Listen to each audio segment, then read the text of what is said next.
શહેર Kuvadva road police સ્ટેશનમાં 16/12ના રોજ એક મારામારીનો બનાવ બન્યો હતો, જેમાં ફરિયાદી વિપુલભાઈ રાણાભાઈ વડેચા હતા. એમની એક રેકડી છે, ત્યાં બે અજાણ્યા માણસો એના પાસેથી દાળ પકવાન ખાવા માટે આવ્યા હતા, અને જેમાં દાળ પકવાન બનવામાં થોડી વાર લાગતી હતી, તો એનાથી એ ઉશ્કેરાઈ ગયા અને ફરિયાદી સાથે ગાળો બોલી એના સાથે માથાકૂટ શરૂ કરી હતી. પછી પાછળથી જે બે અજાણ્યા માણસો હતા એમને પોતાના સાથીદારોને બોલાવ્યા હતા, અને 3 માણસો ફોર્ચ્યુનર કારમાં આવ્યા અને પછી લોખંડના પાઇપ વડે ફરિયાદીને માર્યો, જેનાથી એને હાથમાં ફ્રેક્ચર થયો અને ગાડી એ રીતે ચલાવતા હતા કે ફરિયાદી ઉપર ચડાવી દે અને એની મારી નાખવાનો પ્રયત્ન કર્યો હતો.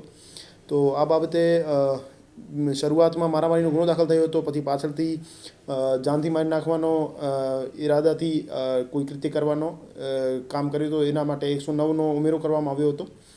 અને આજે 3 આરોપી એક બનાવમાં દેવસિંહ કાબાભાઈ બાબુતર, શ્યામ સંજયભાઈ બાબુતર અને કિશન પ્રકાશભાઈ સરસિયા, આ 3 આરોપીઓને ડીસીબી પોલીસ સ્ટેશન દ્વારા અટક કરવામાં આવેલ છે.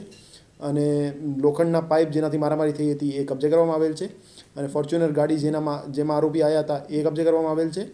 અને આરોપીઓને સાથે રાખી બનાવની જગ્યાનો રિકન્સ્ટ્રક્શન પંચનામું અને સ્થળ પંચનામું કરવામાં આવેલ છે. અને હાલ જે 2 આરોપી ફરાર છે એને પકડવા માટેની તજવીજ ચાલુ છે. એમાં એક આરોપી છે દેવસિંહ કાબાભાઈ બાબુતર. એના વિરુદ્ધ રાજકોટ શહેર ડીસીબી પોલીસ સ્ટેશનમાં જ મની લેન્ડિંગ એક્ટ મુજબનો ગુનો દાખલ થયો છે 2015માં.